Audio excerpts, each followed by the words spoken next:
दोस्तों, आमतौर पर यह माना जाता है कि परमाणु हथियार दुनिया के लिए सबसे बड़ा खतरा है। लेकिन अगर मैं आपसे कहूं कि इन परमाणु हथियारों के कारण ही पिछले 70 सालों में दुनिया तीसरे विश्व युद्ध में जाने से बच गई, तो क्या आप मेरी बात मानेंगे? अगर मैं आपसे कहूं कि इन परमाणु हथियारों के कारण ही दुनिया के शक्तिशाली देश किसी भी युद्ध में सीधे तौर पर नहीं उतरे, डर गए, तो क्या आप मेरी इस बात को मानेंगे? क्या आप इस बात को मानते हैं कि परमाणु हथियार जो दुनिया में विनाश के लिए बनाए गए थे, कहीं ना कहीं आज के समय में शांति बनाए रखने में बड़ी भूमिका निभा रहे हैं?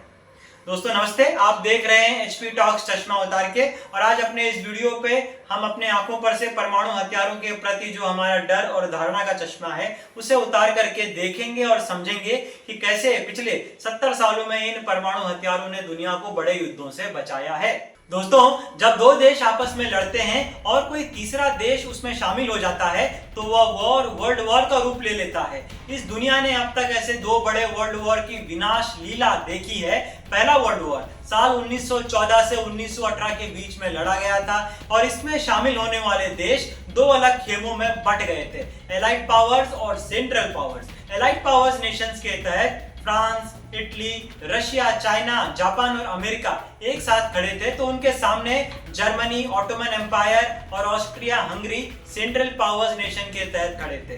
पहले वर्ल्ड वॉर में 1.5 करोड़ से भी ज्यादा लोगों के मारे जाने का अनुमान है। और अगर आर्थिक नुकसान की बात करें तो पहले वर्ल्ड वॉर में पूरी दुनिया को $2 ट्रिलियन से भी ज्यादा का आर्थिक नुकसान उठाना पड़ा था। वहीं दूसरा विश्व युद्ध साल 1939 से 1945 के बीच में लड़ा गया था और इसमें शामिल होने वाले देश फिर एक बार दो खेमों में बढ़ गए थे, एलाइड पावर्स और axis powers. Allied powers Nations के तहत अमेरिका, ब्रिटेन, रशिया, चाइना और फ्रांस एक साथ लड़ रहे थे और इनके सामने एक्सिस पावर्स नेशंस के तहत जर्मनी, इटली और जापान एक साथ खड़े थे। दूसरा विश्व युद्ध पहले विश्व युद्ध से भी अधिक विनाशकारी था। इसमें 7 करोड़ से भी ज्यादा लोगों के मारे जाने का अनुमान है और पूरी दुनिया को आर्थिक नुकसान की बात करें तो $4 ट्रिलियन से भी ज्यादा का आर्थिक नुकसान उठाना पड़ा था। दोस्तों, यह दूसरे विश्व युद्ध के दौरान ही दुनिया ने पहली बार परमाणु हथियारों का विध्वंसकारी रूप देखा था। 6 अगस्त और 9 अगस्त 1945 को जब अमेरिका ने जापान के हिरोशिमा और नागासाकी पर परमाणु बम डाल दिए, जहां लाखों लोग मारे गए और शहर के शहर जलकर राख हो गए थे। यहां दुनिया ने पहली बार देखा कि परमाणु युद्ध मतलब पूर्ण विनाश और दुनिया के सभी देशों को यह भी समझ में आ गया था कि आने वाले कल में परमाणु हथियार ही शक्ति का प्रतीक बनने जा रहे हैं। और इसके बाद परमाणु हथियार बनाने की एक अंधी दौड़ शुरू हो गई। दोस्तों, 1945 में अमेरिका ने परमाणु हथियार बना लिए थे, तो ठीक 4 साल बाद 1939 में रशिया ने पहला परमाणु परीक्षण किया। 1952 में ब्रिटेन, 1960 में फ्रांस और 1964 में चाइना ने भी परमाणु शक्ति हासिल कर दी। वहीं 1974 में ऑपरेशन स्माइलिंग बुद्धा के तहत भारत ने भी पोखरण में पहला परमाणु परीक्षण किया और 1998 में पोखरण में ही दूसरा परमाणु परीक्षण किया। 1998 में पाकिस्तान ने भी यह शक्ति हासिल कर दी और 2006 में नॉर्थ कोरिया ने भी इन देशों की सूची में अपना नाम दर्ज कर दिया। वहीं पर इस सूची में केवल इजराइल ही ऐसा एकमात्र देश है जिसने आधिकारिक तौर पर कभी घोषणा नहीं की, लेकिन ऐसा माना जाता है कि 1980 के दशक में ही इजराइल ने परमाणु शक्ति हासिल कर ली थी और उसके पास आज के समय में अनुमानित 80 से 90 परमाणु हथियार मौजूद है। वहीं पर अफ्रीका एकमात्र ऐसा देश है जिसने परमाणु शक्ति 1980 के दशक में हासिल तो कर ली थी, लेकिन 1990 के दशक आते आते उसने अपने सारे परमाणु हथियार नष्ट कर दिए।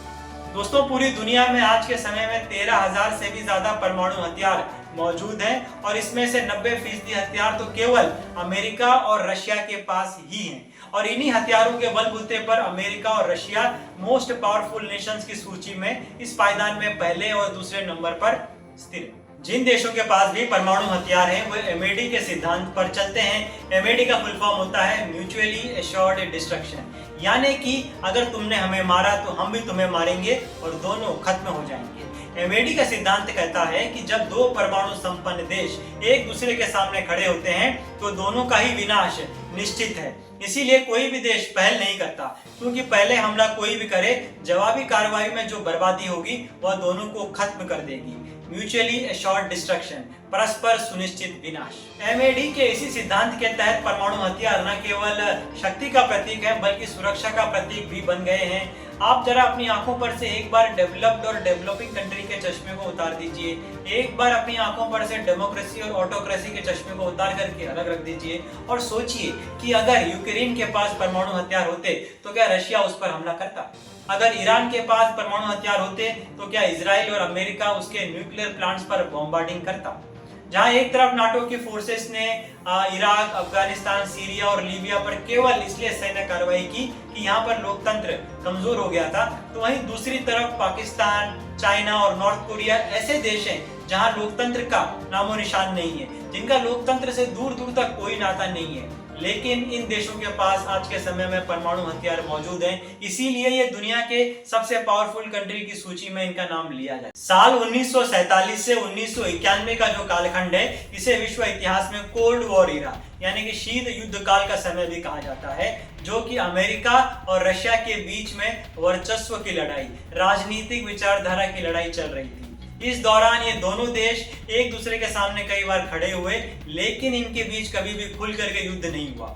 इस दौरान वियतनाम में, कोरिया में, अफगानिस्तान में प्रॉक्सी वॉर जरूर हुए, जहां पर सेनाएं इन दोनों देशों की थी, लेकिन जमीन इनकी नहीं। साल 1962 क्यूबा में अमेरिका और सोवियत संघ एक दूसरे के आमने सामने खड़े थे। सोवियत संघ ने क्यूबा में परमाणु मिसाइल तैनात कर दी थी अमेरिका की नाक के नीचे, जहां 13 दिन तक पूरी दुनिया तीसरे विश्व युद्ध के मुहाने पर खड़ी थी, लेकिन अंततः दोनों देश पीछे हट गए, क्योंकि दोनों ही जानते थे कि एक बटन दबाने से दोनों का अंत तय है। इस तरह परमाणु हथियारों के कारण यह भीषण आपदा टली। वहीं अगर भारत पाकिस्तान के बीच में संघर्ष की बात की जाए तो साल 1998 में भारत और पाकिस्तान दोनों ने ही परमाणु परीक्षण किए और खुद को परमाणु संपन्न देश घोषित किया। इसके पहले भारत और पाकिस्तान दोनों के ही बीच में 3 बड़े युद्ध हो चुके थे, लेकिन 1998 के बाद से इन दोनों ही देशों के बीच में कोई भी बड़ा युद्ध नहीं हुआ। 1999 में कारगिल युद्ध जरूर हुआ, लेकिन यह सीमित संघर्ष था, यह सैनिक संघर्ष जरूर था,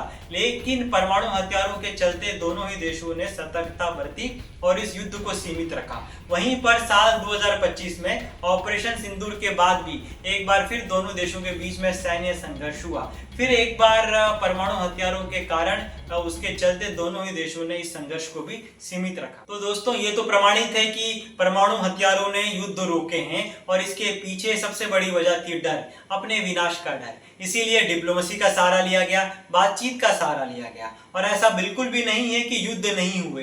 युद्ध हुए, लेकिन सीमित संघर्ष हुए, बड़े युद्ध में तब्दील नहीं हुए, वर्ल्ड वॉर में तब्दील नहीं। अपनी आंख पर से इस डर के चश्मे को उतार करके देखेंगे तो हमें समझ में आता है कि इन परमाणु हथियारों ने युद्ध तो रोके हैं, लेकिन स्थायी शांति नहीं लाई है। ये हमारे सर पर आज भी तलवार की तरह लटक रहे हैं। सोचिए क्या होगा अगर ये परमाणु हथियार कभी किसी आतंकवादी के हाथ लग जाएं, कभी किसी सन की तानाशाह के हाथ लग जाएं, एआई का जमाना है, किसी हैकर्स के हाथ लग जाएं।